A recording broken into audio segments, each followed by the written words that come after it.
No update. Just felt a little something in her groin, so we'll get it evaluated and see what happens from there. Caitlin Clark didn't simply walk off the court, she left in tears. And make no mistake, this wasn't just any ordinary game. It was something much deeper. Tell that she's in pain. You can tell that there's something wrong. She goes to the, what's it called, like stanchion or whatever, the thing that holds up the basketball hoop on the other end. She hits her head on it. She is fighting back tears and she walks straight over to the bench. Now, when she goes over to the bench, she starts crying, and I've honestly never seen Caitlin Clark cry on the court except when she lost the national championship game. She keeps it together no matter what is happening, but you could just tell that something happened on that play, and it was either the pain of it, it was either like, here we go again, it was frustration. What went down against the Connecticut Sun wasn't just a simple injury. It was a total collapse by the coaching staff, the front office, and yes, the league itself. If you're looking for who's truly responsible for Caitlin Clark's current condition, let's unpack it, because this didn't just happen overnight. The warning signs were there from the beginning. Clark came into the season nursing a quad issue from preseason. Instead of prioritizing recovery, what did they do? Send her right back to Iowa for a glorified exhibition.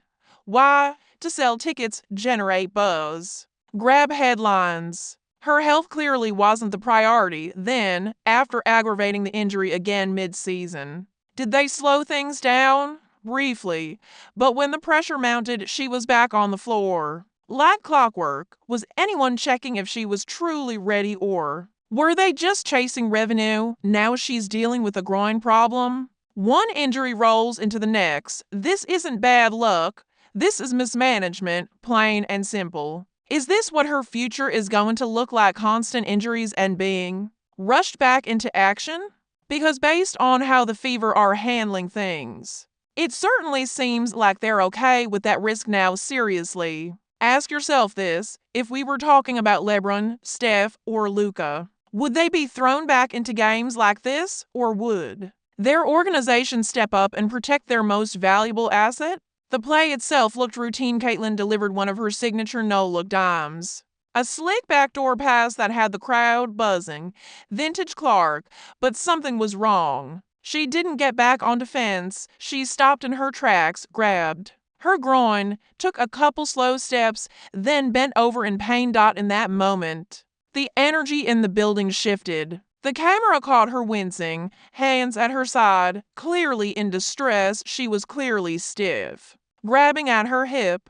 The look on her face told the whole story, true to form. She tried to grit through it because that's just who Caitlin is, but eventually, she couldn't. She didn't jog off. She wasn't subbed out with a smile and high fives. She walked slowly, painfully straight to the stanchion, head down, body language heavy. No theatrics, no flopping. Just real, visible pain. And I don't know about you, but I've never seen Caitlin Clark break down like that. This is someone who's taken hits, been knocked to the hardwood, elbowed, body checked, and never once cracked emotionally. So what does it say when even she can't hold back the tears? Here's the wild part. This league has thrown everything at her, physically, repeatedly, and still. Chanity Carter hit her with a shoulder check. Marina Mabrey tried to bulldoze her. Nearly every game, she's taken contact that borders on reckless. It's like she's walking into a street fight every night, and still no tears. She always gets up, brushes it off, and keeps going. But not this time. Tonight was different. When Caitlin buried her face in that towel, it wasn't just about physical pain. It was everything: emotional, mental, physical collapse. You could see it. Her body had finally said enough, and that's what's terrifying. Because when someone as mentally tough and resilient as Caitlin Clark breaks down, not from a hit, but from her own body quitting on her, that should sound the alarm in every corner of the Fever organization. Why did it have to come to this, to win a midseason game in July? To pack one more away arena, at what cost? You don't overwork your franchise player before the All-Star break and expect her to just smile through it forever. What do you think was running through her mind as she sat there, tears falling? Do you think maybe she's beginning to question, is She's starting to question everything. It's hard not to think so. And just when you thought the night had hit rock bottom, the officiating made it worse. From the opening tip, Connecticut played her rough grabbing, bumping, hand-checking on every cut, every screen, and yet silence from the whistle, nothing dot by. The time the third quarter rolled around, you could see it on her face she'd had enough. She was vocal, visibly upset after every missed call. Then came the review. The camera caught it clearly. Clark turned to the official and said, "Grow up." No hesitation, no sugarcoating, just pure, unfiltered frustration. Can you blame her? This has been the story all season. She's been under physical attack since her first game. But tonight she couldn't keep the anger in anymore, and honestly, good, somebody needed to call it out, because the officiating, it's been nowhere near good enough to protect the league's biggest star. She's out there doing everything, running the offense, making plays, carrying the load. Her coach hasn't stood up for her, so finally, she did it herself. But seriously, why is she the only one fighting for her own protection? And in all this chaos, people forget Caitlin Clark still delivered before she went down. She had already racked up 14 points, 7 assists, and 8 boards. Her fingerprints were all over the game. She dictated the pace, pushed the ball in transition, got her teammates involved. When she was on the court, Indiana controlled the game. The moment she sat, Connecticut came storming back through nagging. Injuries, questionable officiating, and a cold shooting night. She never stopped. Then came that fourth quarter stretch just before everything unraveled. A mid-range jumper, a sharp backdoor cut, a deep three, a couple of clutch free throws. Bang, bang, bang. That was the run, the spark, the breathing room Indiana desperately needed. And then her body gave out. That's what stings the most. She's giving everything she has just to keep this team from sinking. But the moment she breaks down, who's stepping up for her? Where's the support? Where's the accountability? Let's talk about Stephanie White, because these rotations, they're baffling. Clark plays for minutes, sits 5, comes back in for 3, then rides the bench for another 6. How is anyone supposed to find their rhythm like that? Especially someone managing a soft tissue injury? Anyone who's ever hooped with tight hips or sore quads knows the deal. Tell that she's in pain. You can tell that there's something wrong. She goes to the what's it called, like stanchion or whatever, the thing that holds up the basketball hoop on the other end. She hits her head on it. She is fighting back tears and she walks straight over to the bench. Now, when she goes over to the bench, she starts crying, and I've honestly never seen Caitlin Clark cry on the court except when she lost the national championship game. She keeps it together no matter what is happening, but you could just tell that something happened on that play, and it was either the pain of it, it was either like, here we go again, it was frustration.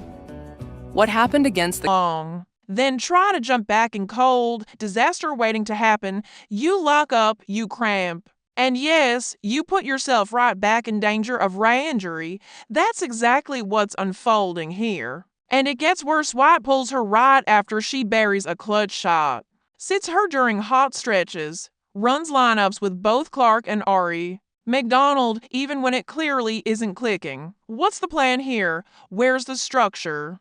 You'd expect your cornerstone player to be handled like a priority. Instead, Caitlin's being subbed in and out like she's fighting for a roster spot, not leading a franchise. Now she's paying the physical price. And you have to wonder, how much more can she take before she says, "I've had enough"? Let's be honest, there's no vision, no long-term plan, just a scramble, panic moves, desperate rotations. One big marketing day at a time. Camp day, play Caitlin. All-Star weekend, play Caitlin. Over and over again, All-Star weekend, push her through it.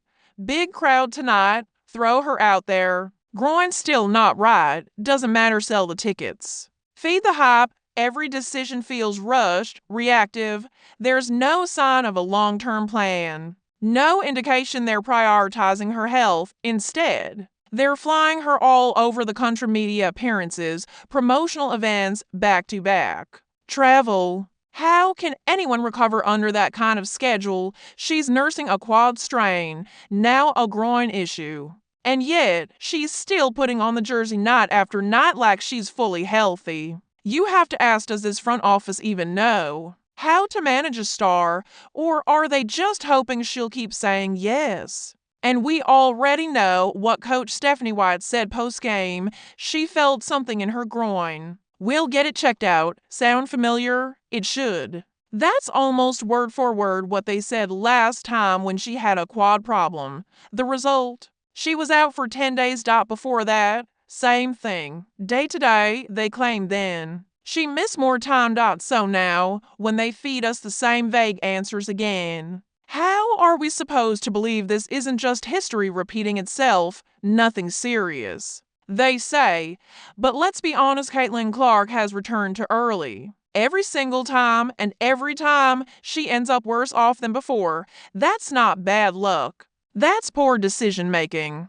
This is what happens when you treat injuries like a PR crisis instead of a medical issue. When your head coach gives the same and responses just to dodge criticism, rather than being transparent about what's really happening. It's not just disappointing, it's insulting. The fans deserve better. Caitlin deserves better. She's not just another player in the rotation. She's the engine behind the team, the reason fans fill arenas and tune in night after night. If she's not being told the truth or protected, then neither are we.